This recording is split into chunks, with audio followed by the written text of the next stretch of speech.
And we are live. Welcome back to Takes by Fans. We have a great show for you today. As always, be sure to follow me on Twitter at Takes by Fans and be a part of the conversation. And come watch live daily, noon Eastern at twitch.tv/Takes by Fans. Or you can go to our official website, takesbyfans.com. Go to the watch tab, and whenever we are live on the website. We are live right now. We're live on the website right now. So, however you decide to watch, the most important thing is that you're watching daily for all your sports content. Already today is a big old Tuesday, so that means we have to update our cash and trash list. Who stays, who goes, who will be cash for another week, and who will be trash for another week. We do have some people staying on the trash list. Not good. And then we have to update our power rankings. Oh boy, we have a lot of movement once again. We've got some new teams in. We've got some teams out. If we bring new teams in, teams got to go. So teams went, teams came, teams up and down, a couple spots up, couple spots down. Do we have a new number one? The Steelers are still 8-0, so most likely not, but we will get that at probably towards the end of the show when we fit that in. And then we have to talk Thursday Night Football. I mean, man, oh man, we were struggling with that line all day, and I finally tweeted. I tweeted out my pick live on the show. I said Patriots -10, and then I was thinking about it and thinking some more, and I almost flipped, but then I officially made my pick. I think this was at like 7 o'clock last night that, I've been going back and forth. I truly was. And, it was really up until kickoff, I was still going back and forth. I was like, is Patriots -10 the play? I went with Patriots -10 just because I didn't think Joe Flacco was going to have a great performance, and he did. And, we'll look at some of the highlights, but some of those throws he was making, it was giving I'll save that for later, but, I mean, truthfully, he was looking real good, so well done to the Jets, being very competitive. They put up the most points I think they have in a very long time, so that's very, great on track for Jets fans. I don't want to see any team go defeated in the season, 0-16. I don't want to see that. I would like to see the Jets get at least one win, and I think they will. Just kind of how they played last night, their offense was pretty good. I mean, Joe Flacco was doing his thing and was throwing some touchdowns, so well done to him. But unfortunately, we're on the wrong side. Patriots win by 3. The smarter bet would have been Jets +10, and that's, oh man, you kind of kick yourself, but we have to lay in the bet that we made, and we went Patriots -10. It was very close, but we were on the wrong side, unfortunately, last night. But we're ready to shake it off. It's a new week. Tuesday we are officially, in going forward to week 10, so we can definitely make it up. No worries there. Alrighty, just one quick story to get out of the way. Big Ben Roethlisberger has been deemed a high risk, so he is now on the COVID-19 protocol reserve list. Now, it's nothing major. I mean, this is kind of like what happened with Matt Stafford last week, Baker Mayfield last week. Big Ben Roethlisberger was just a close contact with their tight end Vance McDonald, who has tested positive for COVID-19. So, Ben Roethlisberger and 3 other Steelers players have been placed on the COVID-19 list just because they are a high risk. Now, if they take the test throughout this entire week, everything comes back negative, everybody will be good to play on Sunday, kind of like how Matt Stafford was good to go for, this Sunday's game as well. So nothing really too much to panic over. We've seen players in teams have COVID-19 and not spread it to the entire team. That Tennessee Titans thing, week 3 about that was kind of a huge thing by itself, but no teams have really been kind of replicating what the Tennessee Titans did, so that's a huge great sign. Matt Stafford played last week after being designated high risk. He was all good to play, and I expect the same thing from Ben Roethlisberger here, so really nothing to worry about. Steelers-Bengals should still go on without a hitch this Sunday. Roethlisberger still should be the quarterback. Really, this is just something that we should just keep an eye on, not really pay too much attention to, truthfully. So no big COVID news today, and that's pretty much the best news you could hear, correct?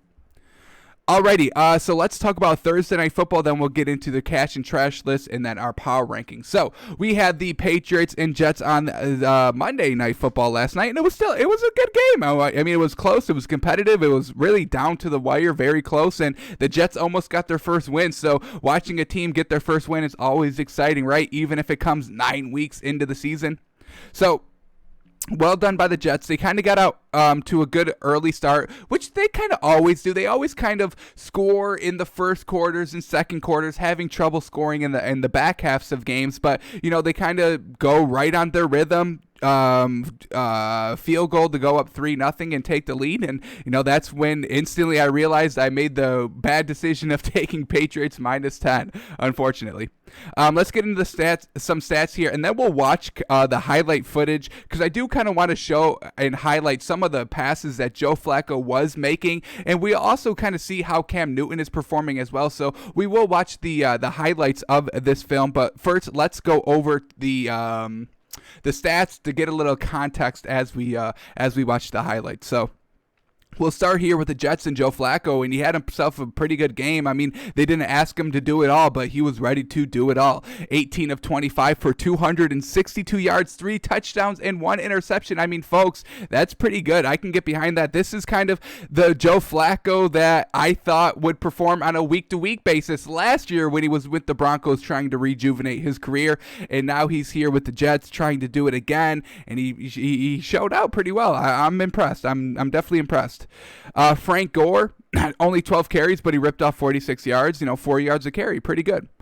And then Joe Flacco just going to Brashad Perryman, and he was catching everything. 7 targets for 5 receptions, 101 yards, 2 touchdowns. And then Denzel Mims put up another 62 yards. So he was going to his receivers, and they were, making some good plays and being very competitive. I mean, folks, they put up 27 points. Joe Flacco had 3 passing touchdowns. I mean, he was doing his job.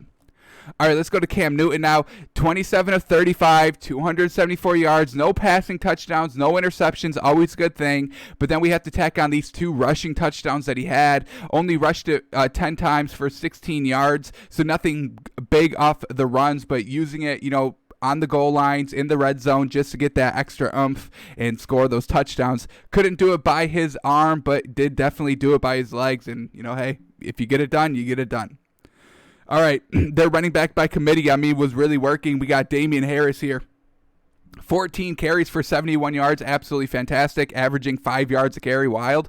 Rex Burkhead, all reliable running back for the New England Patriots, 12 carries for 56 yards. He averaged almost 5 yards a carry as well, and he had a touchdown. So just their running game was just on point, really kind of helped Cam Newton out a little bit. Run opens up the pass opens up the run, folks. So when one's having a good day, you can kind of expect the other one to have a good day as well, and that's kind of what we get with the Patriots. Over 100-yard rushers collectively, 274 yards passing. That's pretty solid.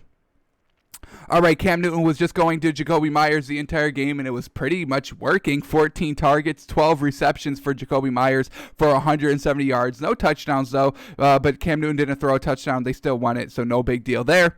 Then we got Damiere Byrd here with another 65 yards receiving as well. So, both of these stat lines are pretty similar for both these quarterbacks. Had a very high trusted number 1 target, and their number 2 target also had a decent day as well. Joe Flacco, the interception, though, unfortunate.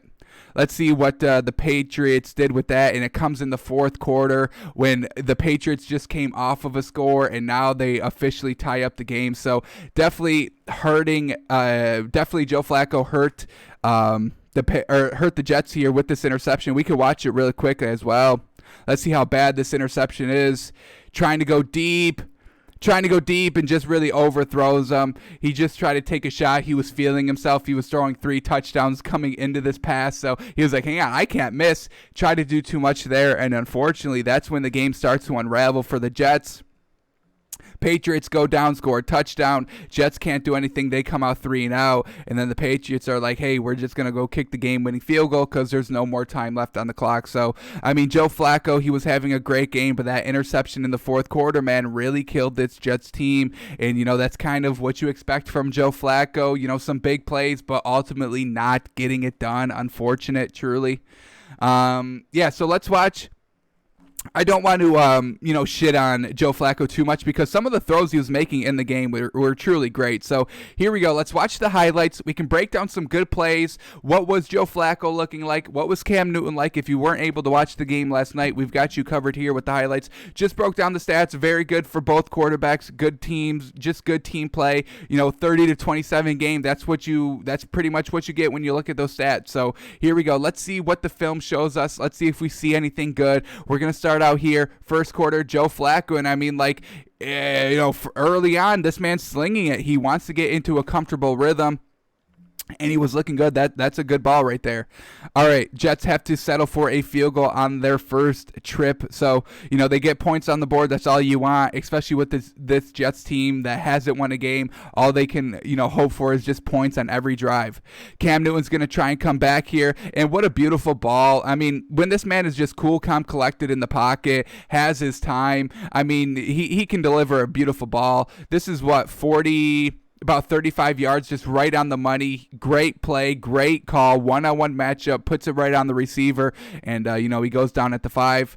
Cam Newton doing his thing. His best asset is to run the ball, so that's what he did on this play. Very good. He couldn't throw a touchdown, but he could definitely run one, and he gets in the score here. Look at this. The confidence is up. They finally take the lead. Feeling good. Everything was working. The offense was working. They were able to drive, and now Cam Newton comes back on the run. Look at that strike to pick up the first. Unfortunately, the drive stalls. Now the Jets take it away. Here we go. Joe Flacco wants to go deep, and there it is. And at this moment, I was having flashbacks. This pass right here is going to get Joe Flacco more money. By some team, somebody will. I mean, he's gonna pull a heist here. Look at this throw, right?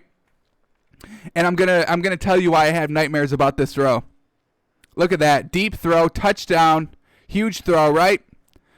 Well, let's show you the first throw Joe Flacco ever made to get paid. It was in the 2012 AFC divisional round of the playoffs, the Mile High Miracle, if you remember this. This is what got Joe Flacco paid. This is what got him a ring. This deep ball bomb from the right side all the way down the field. And that play gave me this play solidified $100 million for Joe Flacco. They go on win the Super Bowl off of this play right here. They were down 28-35 with 30 seconds left. Joe Flacco bombs it out. They tie up the game, and then the Baltimore Ravens go on to win it in double overtime by a field goal. And then they go on the following week, beat the Patriots. Then they go on to the Super Bowl 2 weeks after that and win the Super Bowl. Joe Flacco gets $120 million. $120 million. And you're probably thinking, what has he done after Super Bowl in 2013? Absolutely nothing. He just robbed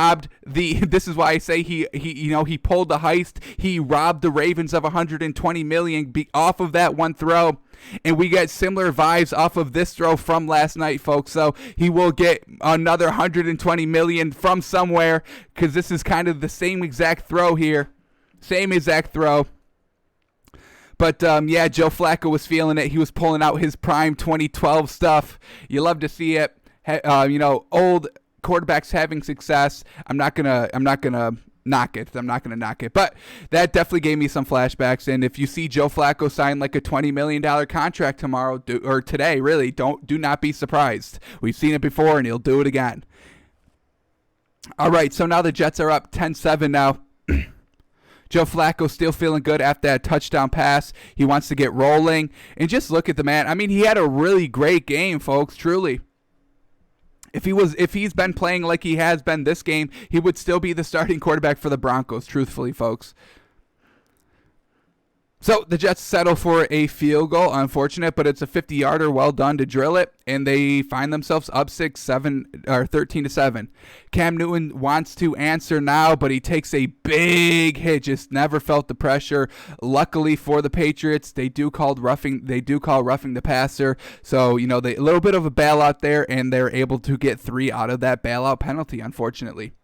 Joe Flacco, another great throw, and what a catch. I don't know what the ref was thinking he called this one incomplete live. I saw this touchdown. I was literally sitting right here watching my TV. I was like, oh, hang on, why did you call that incomplete? You're right there on the field.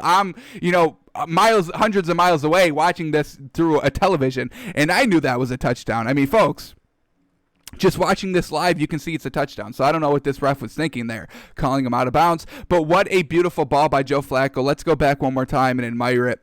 We're talking 35 yards, striking the back or like mid end zone toward the sideline. I mean, this ball is thrown on a rope, folks. What do we got here? 30 yards? Just look at that. Look at that tight spiral ball execution. I mean, this is the Joe Flacco I want to see. This is the Joe Flacco I want to root for. This is the Joe Flacco I have been rooting for, but he always makes me look bad because he doesn't have these performances, truthfully. So I'm glad Joe Flacco is having success here last night. It was truly fun to watch, truly, in my opinion. All right, here we go. Cam Newton on the goal line. They're just going to trust Rex Burkhead to punch it in, and he does. And they go up, or they are still down 17-20, but inching closer in that lead. Joe Flacco in the red zone. Can he cap off another touchdown drive? And look at this. Receiver just beats the defender right off the rip. Joe Flacco just lofts it to him. Easy pitch and catch here. I mean, Joe Flacco wanted the one-on-one matchup anyway, and this is still a great ball right over the shoulder toward the sideline. So even if the defender didn't fall down and he was all over Rashad Perryman here, I mean, he's still probably going to catch it. So another great ball by Joe Flacco. Another one, truly. Unfortunately, we get the interception after all those great throws, but still, I mean, going into the fourth quarter, this man was truly balling, and he had a 10-point lead against Cam Newton. Unfortunately, the Jets couldn't hang on.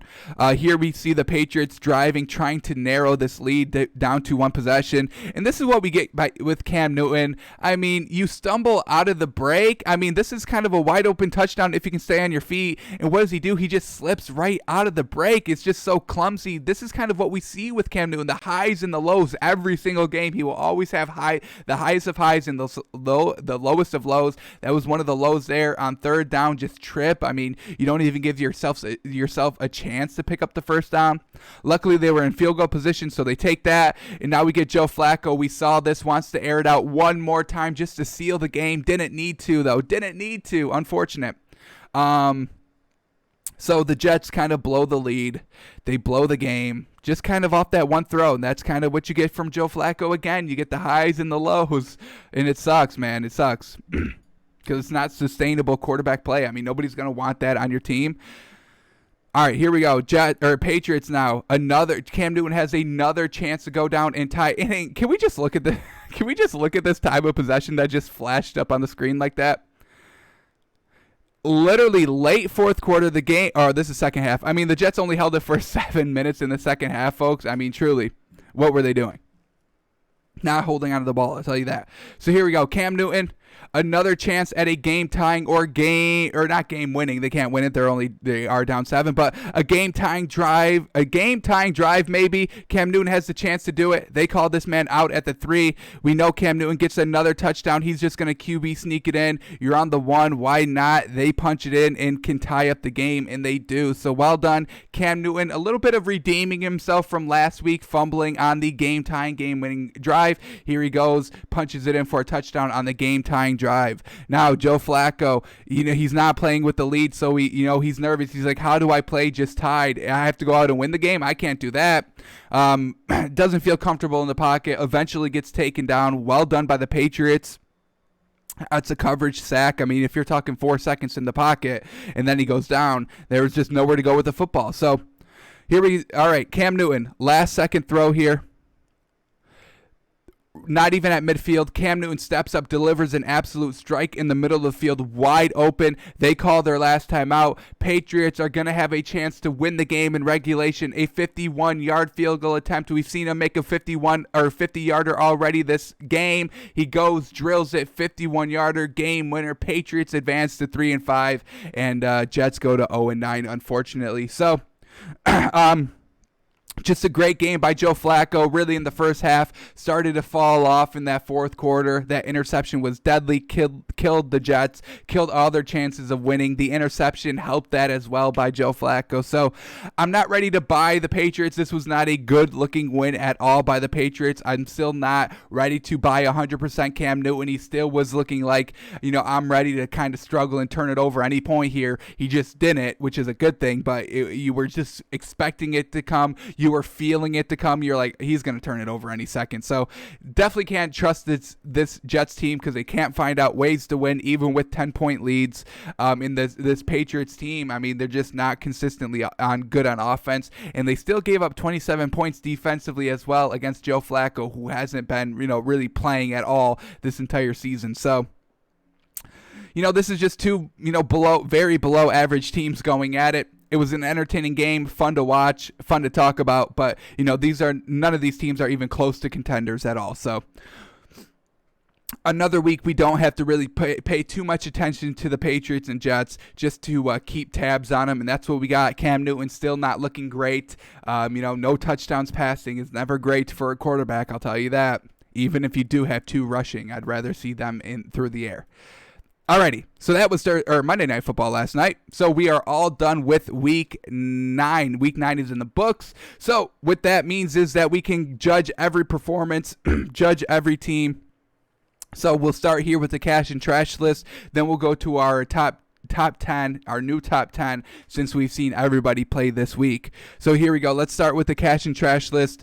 These are the players, the defenses that are currently on the cash list. We've got the Steelers defense, the Dolphins defense, DK Metcalf, Cardinals defense, Chiefs defense, Zane Gonzalez for a game-winning field goal a couple weeks ago, Delvin Cook, Patrick Mahomes, Russell Wilson, Drew Lock, KJ Hamler, and Will Lutz. Now let's see who stays, who goes, and who gets added on to this cash list. We'll start at the top with the Steelers defense.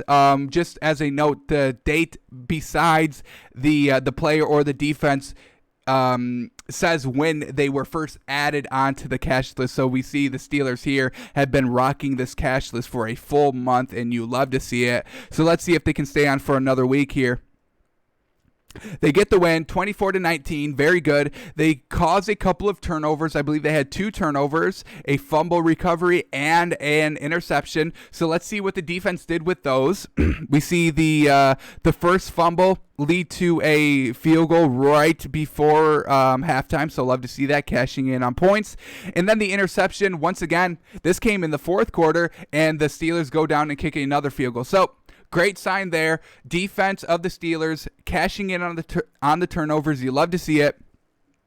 They held the Cowboys to under 20 points. Once again, another good metric to hit. Turnovers, cashing in on turnovers, holding teams under 20 points. All good things to see from your defense.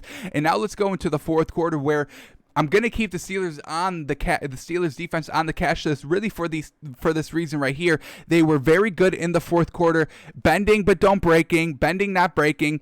They get this interception here, cash in for a field goal, making it a 1-score game. Then they hold them to only 6 plays and 15 yards on their next possession, so well done. And that enables Ben Roethlisberger to go down on their following possession and go down, kick or score a touchdown to officially take the lead. So now the Steelers defense back on the field. What do? 5 plays, turnover on downs. Very well done. Not letting the Cowboys come back and win it. And then they have one more chance of bend but don't break. The Cowboys are driving. They get down to Pittsburgh 23, but the defense says no. They lock it down.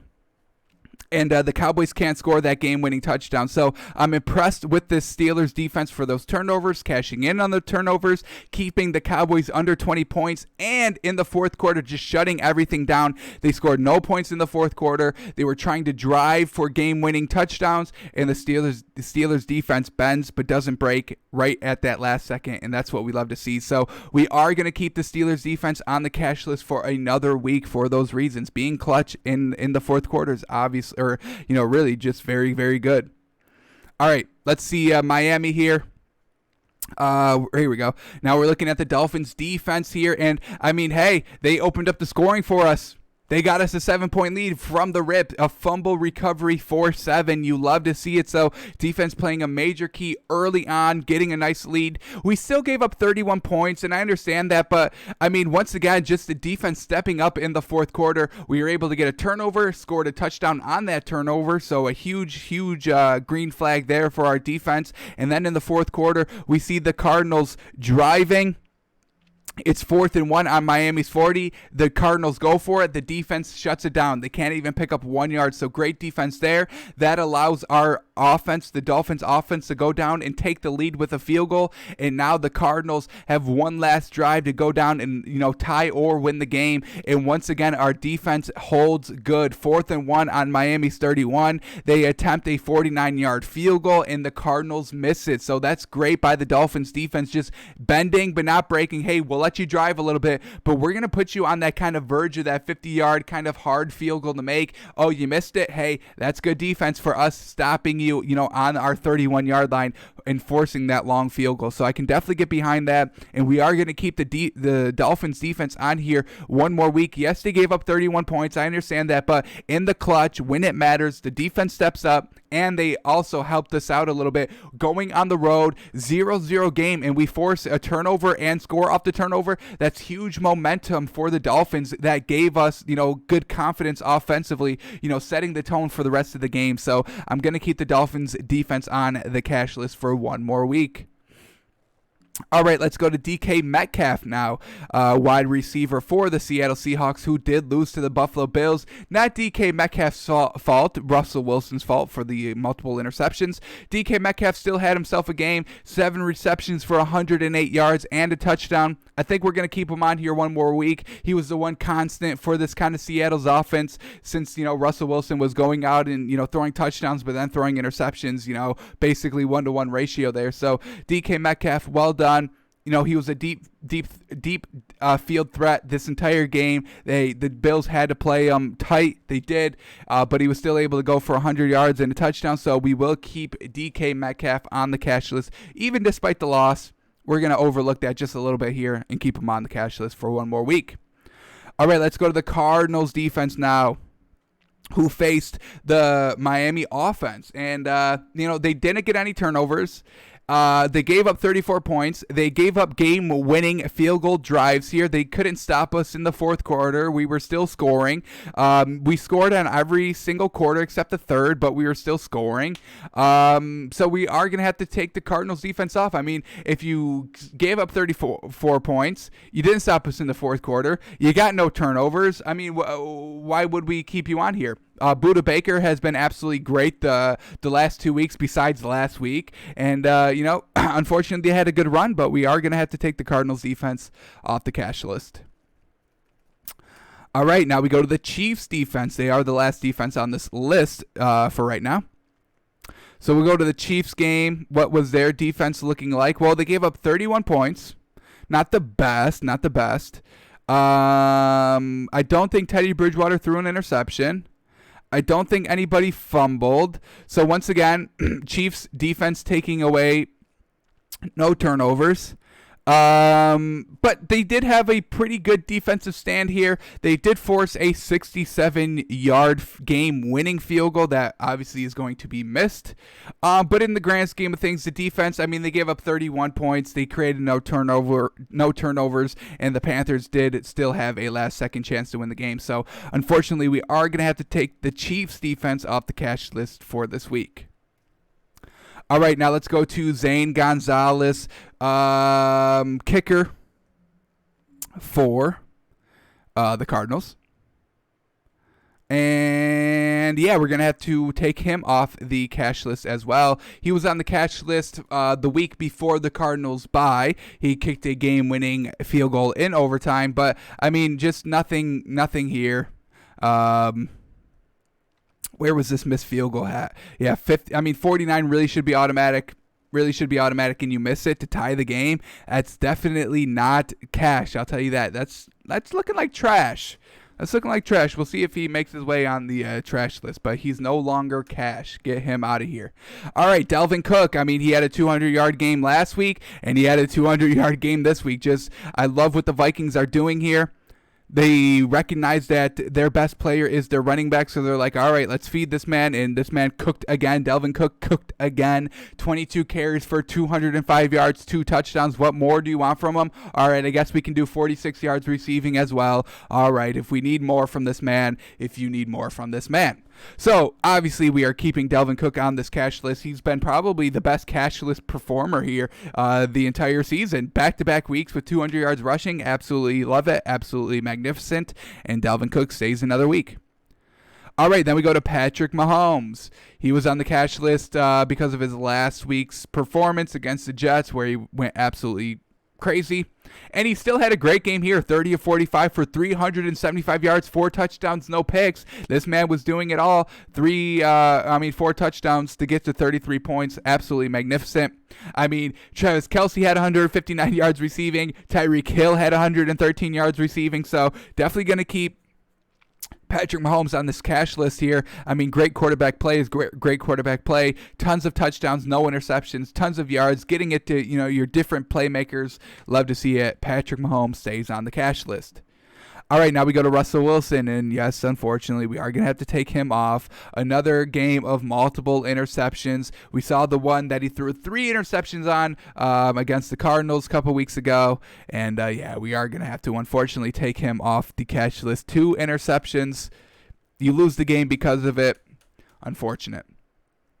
All right, let's go to Drew Lock now. Last week, remember, he had the game-winning touchdown drive in the fourth quarter, and he was getting ready to do it again this week. Unfortunately, he could not. Threw an interception in the fourth quarter, a couple of turnovers on downs. They started to come back, throwing some touchdowns, but unfortunately, just a little bit too late. Couldn't do anything. 27 seconds left. They can't pick up 4th and 10. Drive stops there, and that's game. So, unfortunately, Drew Lock, once again, not getting going into the fourth quarter. We really can't respect it too much, so Drew Lock comes off the cash list. But I mean, you were clutch for one game. Getting on the cash list is a hard thing to do, so we do commend Drew Lock there for the 1 week on the cash list.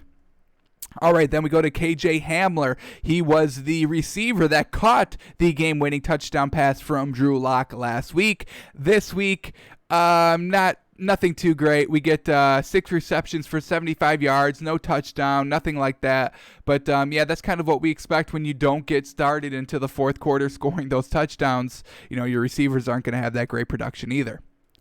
All right, that brings us to Will Lutz, the last remaining cash list that we do have to kind of go over again, see if he deserves to stay on here. And the Saints had a really easy game. They absolutely destroyed the Bucs right from the rip. No worries there. Will Lutz never really a factor in this game, but he did have, what did he have here? I am on the Bucs. That's why. He does not play for the Bucs. So here we go. Will Lutz. He made his 1 field goal, and it was, how long was this from?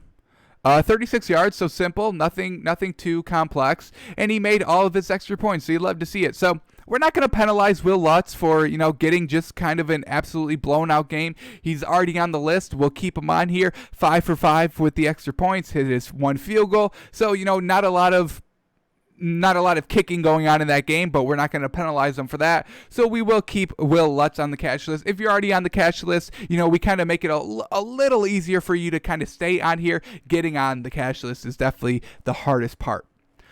So these are the cash list remaining members, but we do have some new arrivals and some additions. So we've got 5 additions. Nothing too great, but we do have a couple of names to kind of celebrate here. So we'll kick it off here, and our first one is going to be in the Seattle Bills game, and I gotta go with Josh Allen, man. He was great right from the start to the very end. Very impressive. He went 31 of 38, folks. That is impressive. That completion percentage itself is truly very good. 415 yards. He wasn't even dinking and dunking. This man was going down the field every single pass. You love to see it. 3 touchdowns, no picks, no fumbles. Absolutely great. And he rushed for another touchdown and 14 yards. So just one of the best games he's ever played. And I am going to give him a lot of credit for doing it against Seattle. So I'm loving what Josh Allen did last week. Now, we are going to take everything in this game with a grain of salt because we know Josh Allen has kind of been really, good for 4 games, bad for 4 games. Now he's on his good for 4 games kind of, if you follow the patterns, good for 4, bad for 4, good for 4. He's on his good for 4 again. So good for 3 or 4. So Josh Allen, a magnificent performance, and I have to honor him here with the cash list here. Absolutely. Absolutely. I mean, he shocked me. He definitely shocked me. I gave him no chance of beating the Seahawks, and he came out, proved me wrong. I think he proved a lot of people wrong. And, hey, when you can do that, we respect it. So, well done. The Sunday's game was at 8, November 8th. Sunday was November 8th, so well done. All right. Let's keep it going here. All right, our next edition is going to come from the Kansas City Chiefs, and Patrick Mahomes is already on here, so you may be thinking who else is on here. But we're going to honor Tyreek Hill, second best wide receiver in my opinion, just so fast. I mean, he was targeted 18 times and caught half of them, 9. That's not good, but he scored 113 yards and 2 touchdowns. So the speed is fast. He always gets behind the defense, and I think this is the first time we put him on the cash list this season, so I'd love to see it. Tyreek Hill, absolutely magnificent. The speed, man, the speed is deadly in this league, and Tyreek Hill is the fastest, probably the fastest player in the league. I don't think there's any doubts about that. All right, let's keep it moving. We are going to go to Tennessee for our next pick, our next nominee, cash list nominee here, and we're going to go to A.J. Brown. Wide receiver for the Titans, Ryan Tannehill's favorite wide receiver weapon. He had 4 receptions for 101 yards. 1 reception was a 40-yard touchdown. So, that was 40 of those yards, but still 60 yards on 3 catches. So, I mean, it wasn't just one big play. It was just good, solid plays. Ryan Tannehill getting him the ball down the field, those intermediate throws. Good, tall wide receiver for Ryan Tannehill to get to. 4 receptions, 101 yards, and a touchdown in this close game. Very well done by A.J. Brown. We've kind of been sleeping on him a little bit here at Takes by Fans, but I'm ready to honor him, putting him on the cash list. Very well deserved. You could probably have put him on here, there, any of the last 2 or 3 weeks. We finally decide to grace him here. Very well done, A.J. Brown. Ryan Tannehill truly appreciates you. I know that. And if Ryan Tannehill appreciates you, Takes by Fans appreciates you. We're big believers in Ryan Tannehill here on the show. All right, and then 2 more here. Let's go to Saints Bucks, and we all know it's not going to be anybody from the Bucks, and we're going to do Drew Brees. 26 of 32, only 222 yards. It wasn't like he was slinging the ball out here, but 4 touchdowns, just really good quarterback play here. Michael Thomas, you got him back. You gave him 51 yards. You were spreading the ball around. Nobody was getting too many yards. I mean, look at this distribution here. 51 yards for Michael Thomas, 40 yards for Deontay Harris, 39 yards for Adam Trautman, 38 yards for Emmanuel Sanders, 30 yards for Jared Cook, 21 yards for Taysom Hill. So that's, 5 or 6 wide receivers or receivers that were just, 30-plus yards. That's fantastic. Just spreading the ball around. You beat Tom Brady one-on-one. You made him look awful. You were good right from the jump. You scored on your first possession. A fumble, not your fault, I don't believe. Jared Cook ends up fumbling, so Drew Brees isn't fumbling, and then he comes back and throws another touchdown and another touchdown and another touchdown, and they're up 28-0 going into half, and the game is over. So pretty much put up all these numbers in the first half because you're obviously not going to be aggressive when you're up 31-0 going into half. So very well done by Drew Brees. You won that quarterback duel against Tom Brady straight up, and we honor you here with, I think, your first cash list nominee of the season as well. So very well done. All right, and that brings us to our last cash list nominee. Who's it going to be? I was thinking about doing Aaron Rodgers, but we're going to give it to Davante Adams instead. 12 targets, 10 receptions, 173 yards, 1 touchdown. The next leading wide receiver for the Packers was Marquez Valdes-Scantling, who received 53 yards. So you go from 173 to 53. Very big drop off there. So we are going to put Davante Adams on this list instead of Aaron Rodgers. It was very close, but we are going to give love to the wide receivers this week for Davante Adams. 1 second. I'm writing Davante Jones. I'm trying to sneeze. It's not good, but we get his name right here. And when was this? When was Thursday? We got to go back a little bit in time here. We got to go the 5th. So 11-5. Well done. All right. That is it for the cash list. Now let's go to the reverse side, the bad side of the list, the trash list. All righty. These were the coaches and players on the trash list going into this week. We had Adam Gase, Ezekiel Elliott, Mike McCarthy, Cam Newton, Nick Foles, Baker Mayfield, Jared Goff, and Lamar Jackson. A lot of coaches, a lot of, prime players. I mean, we got Lamar Jackson on this list, folks. Coaches, quarterbacks, running backs. You got to take the blames. I mean, these players in these high positions, these noteworthy positions, you take the blunt of it when you lose, unfortunately. So let's start it out here. Adam Gase. Man, oh man, so close to getting it off. And I mean, this was a great game. He's finally giving up play calling. So the 27 points here, probably one of the most points they scored this season, not coming from Adam Gase. That's a huge, huge green flag for them. Kind of, him being self-aware. Hey, I can't call plays. I've been calling plays since I was in Miami, and we've been having a losing record since I was in Miami. Maybe it's me. So I do like that by Adam Gase, but he is still losing. Got to get that first win. And until he gets that first win, I think we have to keep him on this trash list, unfortunately. So Adam Gase, I mean, it was a great performance. Your team really showed up. That's great coaching. Everybody was ready to go. Joe Flacco was performing very well. Everybody was buying into him. There was a lot of love, a lot of camaraderie on this Jets sideline as the game was going on. Unfortunately, you guys do blow the lead. So we are going to have to keep Adam Gase here for another week. It is getting harder and harder every week to keep him on here because I do see him improving a little bit. I'm still not big on him on coaching. I don't think he can coach at all. But to call him trash, I don't like calling people trash. I don't. So unfortunately for Adam Gase, we are going to have to leave him on for one more week. I mean, we see, we put him on here September 20th, and we're now in November. Not good. All right, at Ezekiel Elliott, I mean, folks, the Cowboys are still losing, and he wasn't even the leading rusher. He's going backwards. He's getting worse, and I hate it. Ezekiel Elliott, 18 carries for 51 yards, right under 3 yards a carry, no touchdowns, not being that true leader, not demanding the ball even more than 18 times. Get that up to 25 carries. Yes, I understand that the running game was just not working for Zeke, but you've got to do something. He is your best player. You have to look to get him involved even more. He has to get involved even more. He has to be a big presence of just leadership. I don't know if I see that from him when I watch him live on Sundays. So unfortunately, we are once again going to have to keep Ezekiel Elliott on the trash list.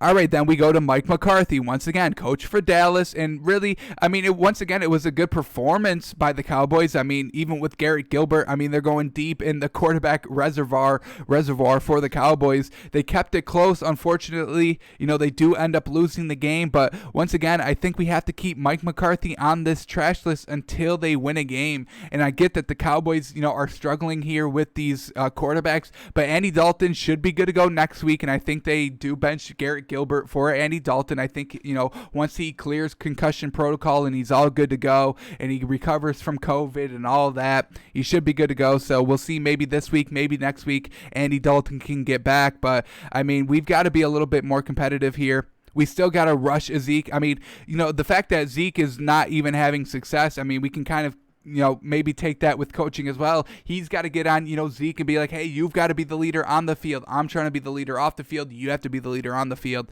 So there's just too much not good in Dallas. And, I'm not ready to take Mike McCarthy off the trash list just yet because I think he is the main problem of this Cowboys team.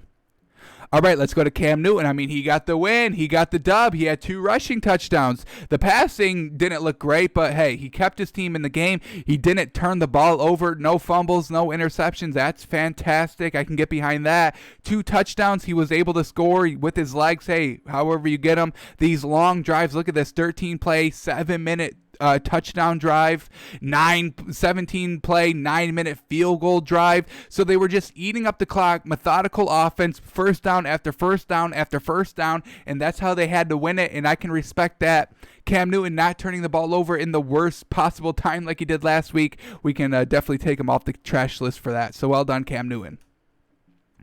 All right, we go to another quarterback, Nick Foles. Can he get off the trash list? Well, they lose. They only put up 17 points, and Nick Foles throws it 52 times. He had his chances, but he wanted to wait until the fourth quarter to score 17 points. They scored all their points in the fourth quarter. What do I tell you about that? I don't care about that. I don't care. So all those yards, all those attempts, all those touchdown passes have to go out the window because it was the fourth quarter. The game was already over. You were down, I think, were you guys down 24-0? You guys were down 17-0 going into the fourth quarter, down 24-3. So it's just something that I can't get behind. I don't care if you're doing it all in the fourth quarter. What about the first three? Why were you not competitive from the jump? Why were you competitive when, there was no pressure on you? So these are just garbage time stats for Nick Foles. And once again, we'll have to break him down a little bit tomorrow when we do our film study because we have to see, is the accuracy still there? I finally bought Nick Foles going into this week, and this is what he does with my respect and my trust, my word, my plus 6.5 that I told y'all to bet. This is what he does with all that. So we are going to have to leave Nick Foles on the trash list. We can't forgive this poor performance. And he threw the ball 52 times. He's not throwing the ball 52 times in one quarter alone, folks. This man was chucking it throughout the game and not getting success through the air until the fourth quarter when the game was already over. So truly, Nick Foles, man, I don't know what it is about these quarterbacks in Chicago, but they're not good. Nick Foles is worse than Mitch Trubisky. I like Mitch Trubisky better than Nick Foles. I'm saying it. So with that being said, we definitely have to keep Nick Foles on the trash list. Definitely. All right, Baker Mayfield, he's on a bye, so unfortunately he does have to stay on the trash list. I don't make the rules, I just enforce them. Same thing with Jared Goff, once again on a bye, but we have to leave him on the trash list because we cannot reevaluate a performance that did not show up. So Baker Mayfield and Jared Goff unfortunately get the bad end of the trash list stick. That brings us to our last performer on the trash list so far, Lamar Jackson. All right, let's go to him. He had his classic stats, not 200 yards passing, classic, 170 yards. He didn't turn the ball over. He had a good second half of this game. That's when they started to scoring those touchdowns. Look at those touchdowns. Love to see him. And that's really when they took over the game. So getting off to a little bit of a late start, but they finally broke it open in the fourth quarter in the second half. So, yeah, Lamar Jackson didn't have anything great, anything, phenomenal, but this wasn't trash worthy. He led his team to a win. They win comfortably, 14 points. He was able to put up some touchdowns, some good drives, and 170 yards passing. The completion percentage is there, 19 of 23, only 4 incompletions. That's very good, but we do want to see more yards, but that's not the reason why he's on the trash list. Just all those turnovers when he faced the Steelers. That was his reasoning for being on here, but we can take him off. He got the win. Stats are okay. They're not good. These aren't good stats. They're okay stats, but hey, when you get a win's a win. You got to get the wins, and that's what he did. So we can definitely take Lamar Jackson off the trash list. Alrighty, so now we do our additions, and we do have two additions, two quarterbacks. And if I ever said that these quarterbacks were on the trash list, like circa, give me like 2010, 2012, anything like that, you would have said I'm out of my mind. But, unfortunately, we are in 2020, and we can say these things. So the first quarterback that's going on the trash list is going to be Phillip Rivers. Just not even wanting to play, the turnover, the no touchdowns, the poor completion percentage, that kind of, we played it yesterday on the show on this fumble. Phillip Rivers just sitting there on the ground. He trips. He has the opportunity to try and save a fumble six, but he doesn't, and he falls on the ground, and then he tries to make a tackle just by laying down and going like this. Just pathetic. And just couldn't do anything right after that first touchdown score that he didn't even go and throw. And then he turns it over in the third quarter. That goes for a touchdown. So just careless play by Phillip Rivers. It comes out whenever he faces the, good teams. The Ravens are a good team here. It came out. No touchdowns, interception. We see this stat all the time. Only 227 yards on 25 completions. So that's dink and dunk. So just everything that we know about Phillip Rivers came through in this game. And for that reason, we do have to put him on the trash list just because he's not winning games. He's not being, I call this man Phillip Trash, my fault, Phillip Rivers. It's just truly unfortunate, folks. This man is just not good at quarterback. He's just not. He doesn't care about it. He doesn't care about wins. All he cares about is that check because he's got like 17 kids to feed. I would feel the same way. You want me to win about champions? I got to worry about food in these kids' mouth. Run me my money. Run me my money. That's all I care about. I got 17 kids. 17 kids. You know what 17 kids on Christmas is? It's bankruptcy, folks. It's bankruptcy. So Phillip Rivers, he doesn't care about winning, and it came through against the Ravens, folks, so we put him on the trash list. All right, and then our last quarterback, and we have to do it to this man. Nobody is off limits on this trash list. I mean, Tom Brady, what are we doing here? This is a huge matchup. Your second matchup against Drew Brees this season. You're at home. I mean, this is about legacy. I mean, we're talking about future GOATs going at it, and this is what they do. Kind of, they're still in their prime. Yeah, they're old. Yeah, they're kind of at the tail end of the prime, but it's still the prime because these are the greatest of all time. So basically their prime is their entire career, and we get possibly their final meeting if these two teams don't meet in the playoffs. I don't know. Is Drew Brees playing next year? I don't know. I hope so.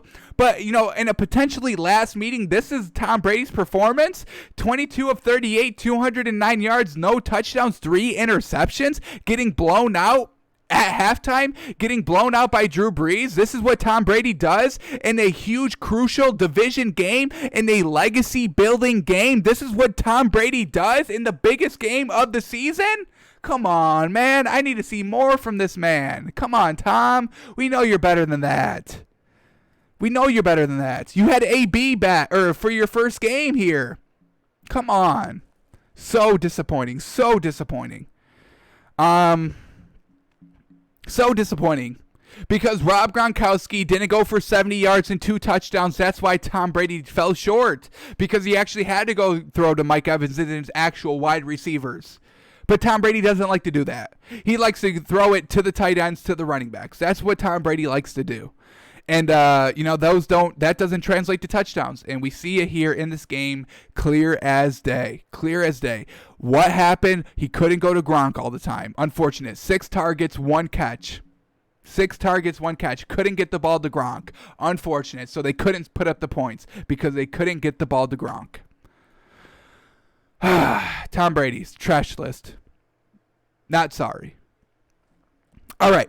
That's it for the cash and trash list. Well done to all the members on the cash list. And unfortunately, we'll see if any of these members can get off the trash list next week. All right, now here we go. Here we go. The main topic for today, our new top 10. We've seen all these teams play. We can evaluate everybody, who's looking good, who's the contenders, who's the pretenders, and we've got all of that going. So a lot of shakeup here, folks. A lot of shakeup. 2 new teams in the top 10, so well done to those teams. Some moving by teams, so well done by those teams.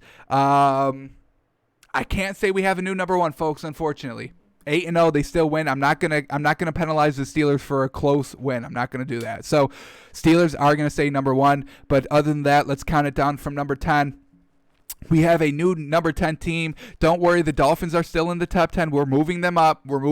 I don't care. They won against the Cardinals. You can make up any excuses you want. Oh, well, Kyler Murray outperformed Tua. Oh, the Dolphins deep. No. I don't want to hear. Don't want to hear. All right, new number 10 team, and I'm giving this team a little bit of respect here. I said I would when the timing was right, and here we go. Our new number 10 team is going to be the Buffalo Bills. Josh Allen definitely won me over a little bit this week. Very impressed. I mean, you beat the Seahawks, and they're not an easy team to beat, even when they make mistakes. I mean, we saw what Russell Wilson did when he threw 3 interceptions against the Cardinals a couple of weeks ago. They barely lost in overtime, like last second, like a minute left in overtime. They were still winning with the ball. Unfortunately, Russell Wilson still turns it over one more time. Unfortunate. But the Seahawks, they still put up 33 points. That's huge. I mean, when they were making all those mistakes in the Bills defense, but this Buffalo Bills team, they kept their foot on the pedal.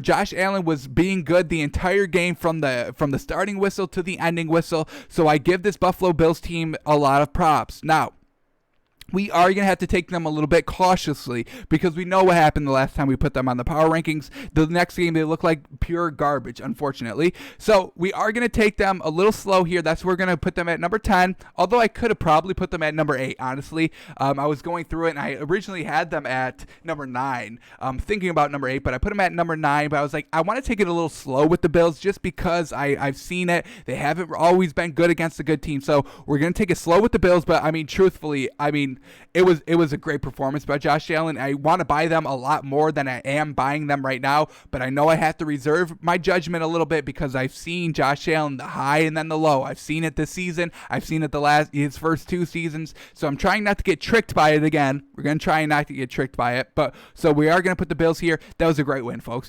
The Bills fans, I'm with you. That was a great win. Bills haters, we have to give them a little bit of respect for their win. It was truly good right from the rip. Defense was good. Special teams was good. The special teams, they ran out. They got 50 yards on that first kickoff return that really just set the tone for the entire game. So they were ready to play. They came out to play, and they performed exceptionally well against the Seahawks. So we moved the Buffalo Bills, not even the top 10, to the top 10 position. Gonna just have to keep an eye on Josh Allen. But other than that, I loved what I saw from Buffalo this week. All right, new number 9 team. New team in the top 10. Ravens. Don't worry about the Ravens. You'll see them soon. Don't worry. They're not off the list. But our new number 9 team, we have to move them up. The New Orleans Saints, folks. Drew Brees is with it. The last 2 weeks, I really should have put them on the power rankings because they were having success without Emmanuel Sanders and Mike Thomas. They were still putting up 26 points. They get them both back. They elevate their points more. They put up, 38 points, so that's great. The offense is not taking a step back. The offense is actually growing forward, so that's huge. I think Drew Brees, I think these last, besides this week's game against the Bucs, these last 2 weeks for Drew Brees have been great for him, not having his A1 wide receivers and still having to kind of look to get the ball down the field to his receivers. So he's been, working with kind of his B team these last 2 weeks. He gets his A team back, and he's ready to rock with it. So great performance right from the rip by Drew Brees. A tough game on the road, division opponent against Tom Brady. They absolutely balled out, so well done. Offensively, held Tom Brady to 3 points. Offensively, Drew Brees threw 4 touchdowns. I love it. Now, kind of getting later in the season, the Saints start to kind of form on who they actually are. It's now we have to our only concern about the Saints team is now their playoffs. We know what they have done in the playoffs off of good seasons these last 2-3 years, just kind of losing first round of the playoffs. So we are going to have to keep our judgment a little bit, keep our reservations a little bit on the Saints team, but from what we saw last week, they're starting to get back into that kind of good place. The receivers are all healthy, and Drew's looking to get them the ball. So we move the Saints up into the top 10. Hey, teams are moving into the top 10. That means teams are moving out of the top 10. Folks, just take a quick look who's moving out. All right, here we go. The Rams, unfortunately, are our first victim of being kicked off the list. It's just nothing they could have done. They didn't play last week. They were on a bye. What have you done for me lately? We haven't been able to see them. So, unfortunately, we are going to have to kick them off the top 10.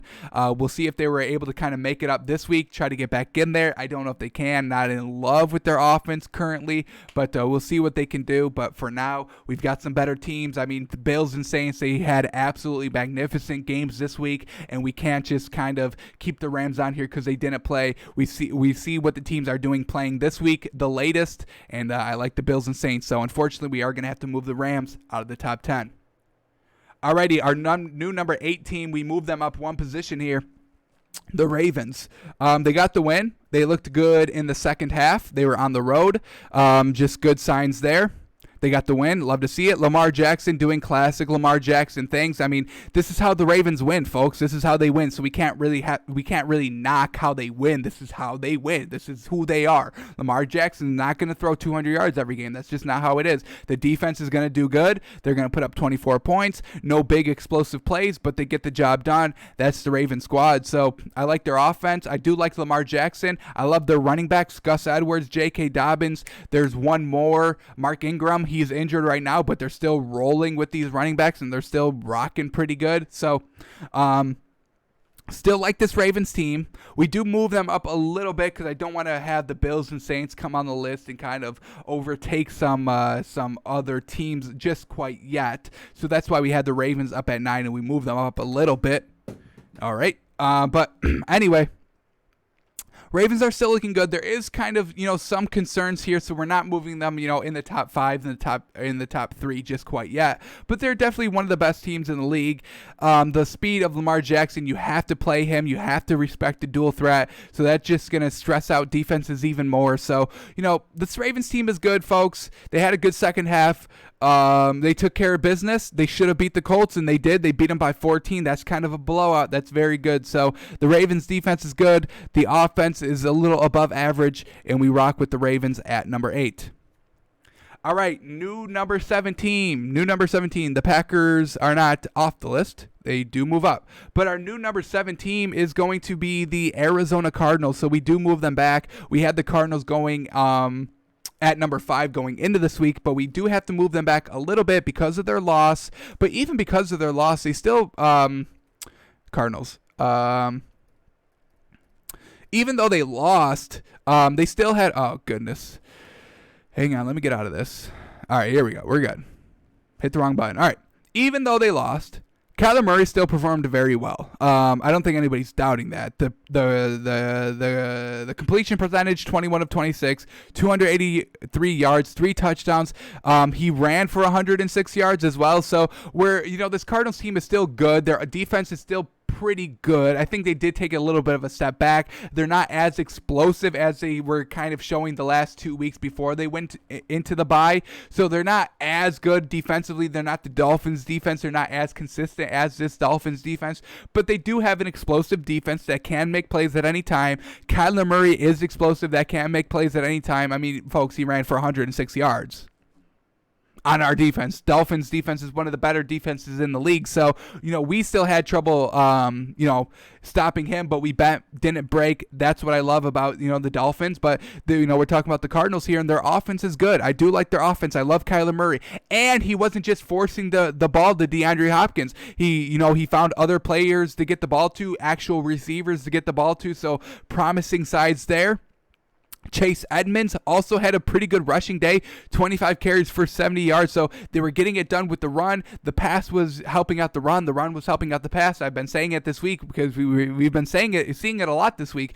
Dual threat teams, good running teams, good passing teams. So I am big on this Cardinals team. They went toe-to-toe with the Dolphins, just a kind of high-powered offenses. Unfortunately, they couldn't get the win. They were coming off of a bye too, so that's definitely going to hurt them. But, just as kind of explosive talent, I think they're kind of the Ravens, but a little better. I think I like Kyler Murray a little bit better than Lamar Jackson. Sorry. And I think I like this Cardinals the Ravens defense is better than the Cardinals defense, but this Cardinals defense does have the potential to be what the Ravens defense is. And I do think I get the better quarterback in Arizona, so that's why we put the Cardinals above the Ravens, because I do like Kyler Murray better than Lamar Jackson. I'm sorry. So we had the Cardinals moving back a little bit, not too much. They lost. We have to respect that loss, move them back just a little bit. Not going to kick them out of the top 10, though. All right, here we go. Number 6. We are going to move. We have a new number 16. Titans get moved up. No worries, folks. They're not off the list. But our new number 16, they move up a little bit. We're going to put Miami, baby. They go from number 10 to number 6. I mean, they won against the Cardinals. We have to move them up a little bit. They performed very well. The defense was still on track. The offense, Tua was looking absolutely fantastic. So we have to give the Dolphins some respect here. They're climbing. They're winning a lot of their last couple of games here. What are we, 5-1 in our last 6 games? Absolutely fantastic. Tua's a big part of that. Our defense is a big part of that. So loved what we did offensively. Tua was clutch. He was going to our receivers, spreading the ball around. It wasn't just one receiver doing all the work like DeAndre Hopkins has been seeing to do. Who else do we got? Just big Devontae Adams. We see him big time games all the time. So Tua spreading the ball around. Love to see it. In this defense, folks, we're still scoring. We opened up this game with a fumble 6. Folks, our defense is the real deal. We are legit. Tua is the real deal. He is legit. In a game where, it didn't go off the rails in the first, second quarter, Tua could be productive here. 20 of 28, 248 yards, 2 touchdowns, no picks. He's not turning the ball over. Absolutely love it. We're going to give this Dolphins team a little respect here. They beat the Cardinals coming off of a bye. That's huge. Dolphins coming off of a huge win with another huge win. We're building a winning culture. Brian Flores has this team ready to go every single week, has his team buying in. Everybody loves Tua. He's a great leader. He's a great performer. He's a great talent. We're going to put Miami at the number 6 position here. And, we are vindicated. We put the Dolphins in the top 10, put them at number 10. We got a lot of slack for that on Twitter and on social media. And, we feel vindicated, and we can move them up one more time. So we move them up to number 6 here. All right, number 5, new number 5 team, and we're going to put the Green Bay Packers at number 5. Once again, a good win for Green Bay. That was Thursday night.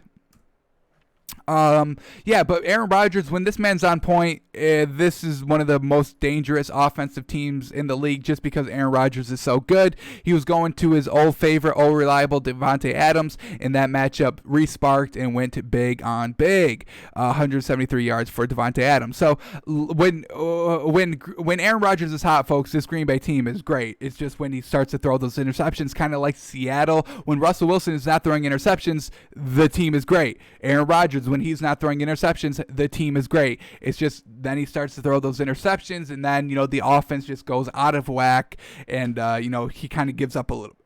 He kind of gives up a little bit, Aaron Rodgers. So we move the Green Bay Packers back up a little bit here. We'll put them at number 5. A good win, good solid win, and Aaron Rodgers looked good. Another promising sign, so we can move them up a little bit here. I think they were number 8 going into this week. Alrighty, a new number 4 team. I gotta toss the Bucks right out. They go from 4 to out of the top 10. I'm over it. I'm over Tom Brady, hit and miss. I'm over the Saints, hit and miss. That's why it's taken us so long to put them back in the top 10. I'm over the Bills, hit and miss. That's why it took us so long to put them back in the top 10. But I'm truly over the Bucks here, folks. Tom Brady, you have all these weapons, and you only put up 209 yards.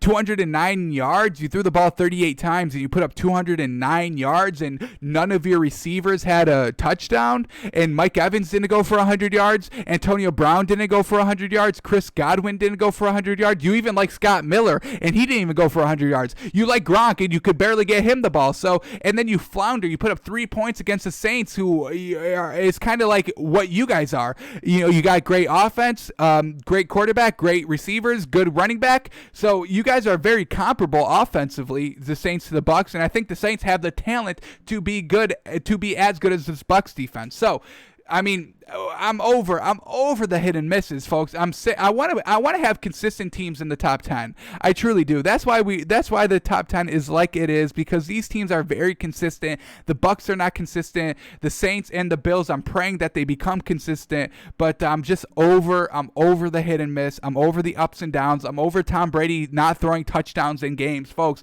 You have all these weapons, and you have games where you throw no touchdowns. I'm super over it, folks. I'm over that this is the best defense in the league. Every time I turn on ESPN or Fox Sports, it's like, oh, the Bucks are the best defense, and I'm like, are they though? Are they really? Are they the best defense in the league? Because I'm not seeing it on a game-to-game basis. So I'm just over the Bucks, truthfully. So we move them out of the top 10. I'm not sorry. I don't feel sorry about it. They won't be in the top 10 next week, even if Tom Brady throws 5 touchdowns. I will not care. Show me 2-3 weeks of consistent quarterback play by Tom Brady, getting touchdowns to his wide receivers, and then maybe I can put them at number 10 for 1 week and see how it goes. Maybe. But anyway, we digress because we got a celebrated team here. All right, a new number 4 team. All right, new number 4 team is going to be Seattle. So we move them back from number 2 to number 4 because of their loss. But still, Russell Wilson, even in their losses, they were still competitive, and they still put up 30 points. 33 points, 34 points, excuse me. So even though the Seattle Seahawks team is losing, they lose close, and they lose competitive, and they lose good. Another reason why I say I want consistent teams.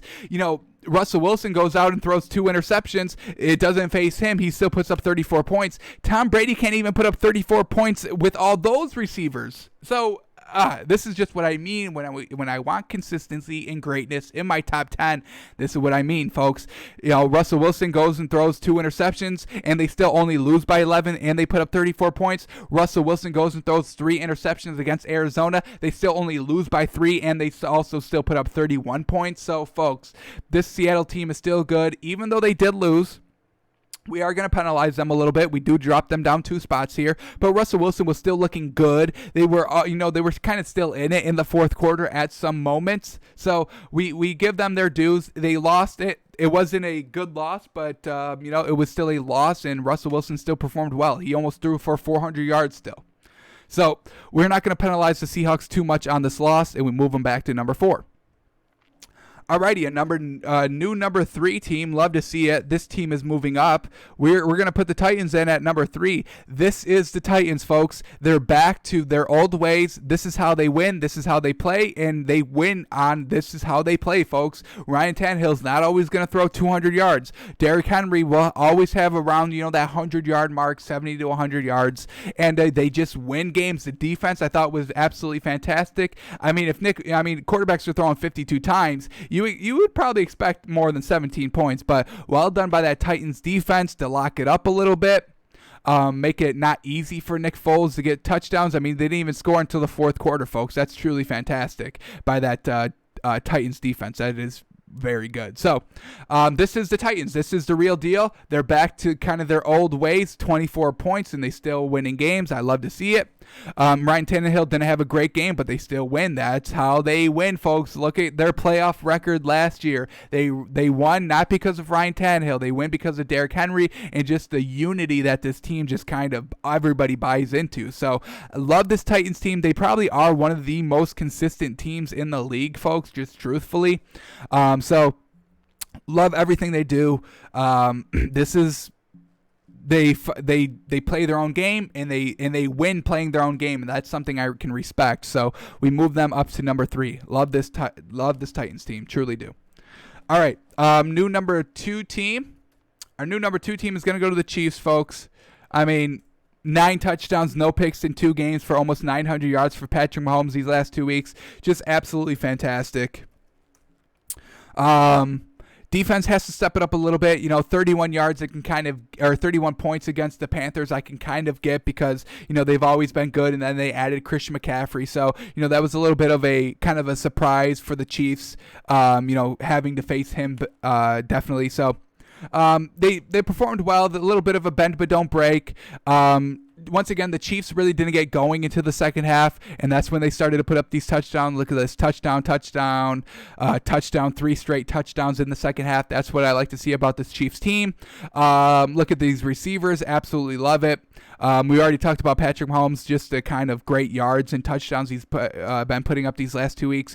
Travis Kelce goes for 159 yards. Tyreek Hill goes for 113 yards. Just absolutely love it. So this Chiefs team is the real deal. And Patrick Mahomes is probably front runner for MVP. Andy Reid is doing what Andy Reid does, and that's just having great game plans. And this defense, they held the Jets to 9 points. I know that's nothing great, but they still bent but didn't break. They gave up a lot of points in the first half, but really kind of cleaned it up in the second half. When we look at this game, let me go back to it real quick. Right here. We see, Carolina only scored 14 points in the fourth quarter. They didn't even score anything in the third quarter, folks. So, the defense does have its moments for this Chiefs team. So, but basically it's the offense that we do really want to talk about. Patrick Mahomes is absolutely fantastic. So, they're probably one of the best offenses in the league. I'm not going to say consistent because sometimes it does take until like the late third quarter, early fourth quarter for them to kind of kick it in gear a little bit. So they're not always consistent. They're kind of consistent game to game basis, not kind of quarter to quarter basis. But anyway, we absolutely love the Chiefs. So we put them up to number 2. I think it was like a one position move from 3 to 4 or from 3 to 2. And then, as I said, we're leaving the Steelers at number 1, folks. They're still 8-0, the last undefeated team. Yes, they kind of struggled against the Cowboys, but folks, teams are going to not always blow out teams. So we're not going to penalize teams for winning close. I'm not going to do that. Big Ben, I mean, showed the heart of a champion, got injured, comes back or stays in the game and throws a touchdown, 3 touchdowns, no picks for the man. The defense forced a couple of turnovers and they were able to cash in on those turnovers. So, I mean, everything was still good. Just look at kind of their receiving chart here. Juju Smith-Schuster, 93 yards, touchdown. Deontay Johnson, 77 yards. Chase Claypool, 70 yards. So Eric Ebron, good 22 yards, solid tight end, safety blanket, 1 touchdown as well. James Washington, 1 catch for 17 yards and a touchdown. So Big Ben is still able to play quarterback, getting the ball into his hands of his receiving playmakers. The defense is still good, causing chaos, causing turnovers. I mean, there was no tape on Garrett Gilbert, folks, so we're not going to penalize them or the Steelers defense for giving up 243 yards and a touchdown and an interception against Garrett Gilbert. I'm not going to penalize them. Still 8-0, still winning on the road, tough games, tough to win in this league, even against the bad teams, and the Steelers are doing it. Love it, love it, love it. We keep them at number 1. So this is the power rankings going into week 10, folks. I love it. New teams, Buffalo and Saints, welcome to the top 10. Hopefully you guys can stay here. Ravens, Cardinals, Dolphins, Packers, Seattle, Titans, Chiefs, Steelers, well done. Top 10 best teams in the league. If you want to look at some outside looking in, let's do outside looking in. I would say, who do we got here? Who do we got? Nobody? Not the Bears. Their offense is trash. I will never put them in the top 10. I would say the Giants are outside looking in, honestly. I like what they're doing. So a 2-7 team is outside looking in, better than the 5-4 Bears. Bucks, Rams. Bucks and Rams. We'll see what the Browns do. They'd probably be like number 14 or 15, but you probably put the Bucks at number 11. You probably put the Rams at number 12. Browns at maybe 13, outside looking in. Raiders, all right, maybe, let me say this. Let me put Raiders at 13. I'll put Bucks at 11, Rams at 12, Raiders at 13, trying to claw their way in. Let's see how they perform like next week or their next opponent against probably, a top 10 team, the Raiders. So Bucks, I mean, it's gonna be, they're number 11, but it's gonna be hard for me to put them back in, folks. I'm being just upfront and honest. I'm probably not gonna put the Bucks in the top 10 for probably 2 or 3 weeks. I need to see consistent play by Tom Brady, and until I get that, I'm not gonna put them in the top 10, unless a team in the top 10 just shows that they're utter trash, like maybe the Bills can do. But yeah, that's what we got today, folks. That's our new power rankings. We're going to update our website. So whenever you want to check our power rankings, you can just go to takesbyfans.com. You can go to the power rankings tab. And this is what we had coming into this week. We see a little bit of shiftiness here from what we got. But yeah, that will do it for today. We will be back tomorrow when we do our in-depth film review. Right now, I can tell you, we'll probably look at Aaron Rodgers real quick. Keep tabs on what Matt Ryan is doing. Let's look at Russell Wilson and Josh Allen a little bit. Probably won't look at this Colts-Ravens game. Maybe we'll look at Phillip Rivers being not good, maybe. We'll probably look at the Texans a little bit. I do want to look at Jake Luton a little bit as well, his first game. Let's see how he's looking. He almost won. Maybe we'll look at Patrick Mahomes. Might do a random Patrick Mahomes touchdown drive. May do one of those. We have to keep tabs on Nick Foles. Was he accurate this game? Was he? We'll have to check that out. Check the accuracy. Let's give Daniel Jones some love. Got to win again. Love to see it. Probably we'll definitely look at this game. I mean, two great quarterbacks. We'll probably look at who impressed us more, just looking at probably back-to-back drives. Did they ever have any back-to-back touchdown drives? Yes, right here. But this is only 4 plays. I want like a nice 9-play drive by both teams, back-to-back touchdown drives. 11 and 10 perfectly. This is exactly what I want. So I'll tell you right now, we're going to look at these drives back-to-back and just kind of based on this one drive, they both went 11 plays, 10 plays, 80 yards, 78 yards, 6 minutes, 10 seconds, 6 minutes, 9 seconds. Both these drives are very comparable, so we'll kind of look at this drive. Who do we like better? Whose offense did we like better? Did we like Tua? Did we like Kyler better? Whose defense did we like better? So, I mean, back-to-back drives, this is perfect. This is actually perfect. This is exactly what I wanted, so we'll definitely look at this tomorrow, see who we got. We'll look at Garrett Gilbert a little bit. He balled out just a tad, so we'll look at him, and then we'll do a random touchdown drive by Drew Brees here as well and see what we get. But that's tomorrow on the show, our in-depth film study, my favorite day of the week. I love doing it. Hopefully you guys like watching it. But yeah, that's tomorrow.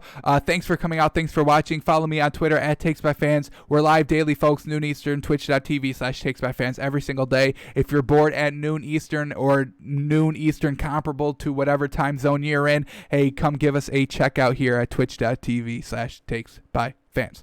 Alrighty, that is it. We will be back tomorrow. All right, that got a little strange. I didn't like that. I couldn't stop when I kept saying we. So I'll figure that out, and we will be.